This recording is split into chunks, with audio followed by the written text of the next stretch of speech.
Hey guys, this is Comic Uno, and yes, I'm still using my webcam, so I'm going to keep giving that disclaimer until I am not using my webcam, but my camera is now in the shop, so for about a week I will be using my webcam and probably using Google Plus to use my webcam. So this is not live, but we are doing a video through Google Plus. So let's talk about this episode of The Flash. This episode introduces a new villain, the Pied Piper, and he is part of the Rogues. And we learned a lot about his backstory and a lot about Wells himself.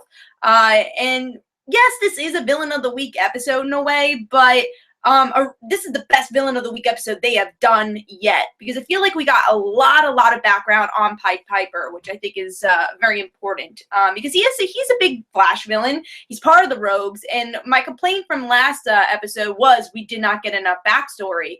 And with the Pied Piper, we got a lot of backstory. I don't know if you feel bad for him. You don't, because he's a villain. And I know with the Rogues, hopefully we'll get even more background with them, but you get background. You understand why he's doing the things he's doing, and a lot of the comic book references stay true to his character here. A lot of things stay true to his character. So that I was very happy with. I think so far the most correct villain they've done is the Pied Piper. Firestorm's not a villain, but I think they've done him so far correctly. And then as we see more Reverse Flash, obviously he's probably going to be the epic villain. But Pied Piper, I was very surprised with this episode. The effects looked great.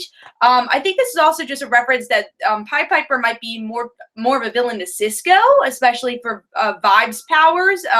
We'll see maybe if they make a second particle accelerator, maybe that's how Cisco and Caitlin get their powers in the future. We'll have to see, because I do think they will stay true and give them powers. But Cisco as Vibe, Pied Piper having kind of the same abilities will be a fun dynamic in obviously future seasons where I'm predicting we will see this. And I really enjoyed that dynamic, and they're starting to grow that dynamic.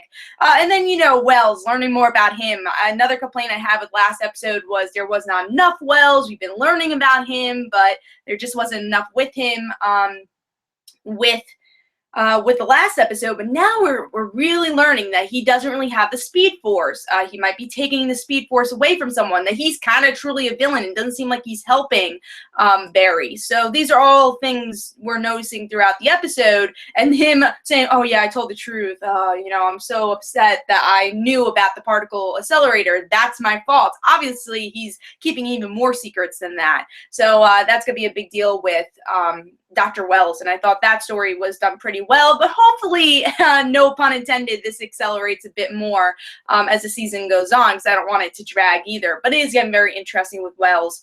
Lastly, I want to talk about is Iris. I really like what they're doing with the whole journalism thing. That's her thing, but I hope, they don't do a Smallville where it's just like, oh, my ultimate goal is to become a journalist, which is awesome. I love that's Iris's character, but I hope they do a bit more with Iris than just the love interest, just wanting to be a journalist. I would really like to see more than that with her character, but we'll have to see. We'll have to see as the series goes on, but they really are starting the journalism thing, which obviously was some people's complaints in the beginning of the series, that they're doing very well here.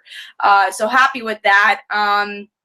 Also, it seems like Linda Park is going to be in the next episode, and it's going to be Barry's love interest, which is another theory that Barry's kind of combination of Wally and Barry, and Linda Park is the wife of Wally West. So this is going to be really fun to see how Barry interacts with Linda, especially since Linda's older, and depends if they have Wally in the show or not, but I'm really intrigued to see what they do with that character in the next episode. So overall, I thought this was the best Villain of the Week episode, and I'm looking forward to seeing more Flash, and of course I have a review for the Flash next week.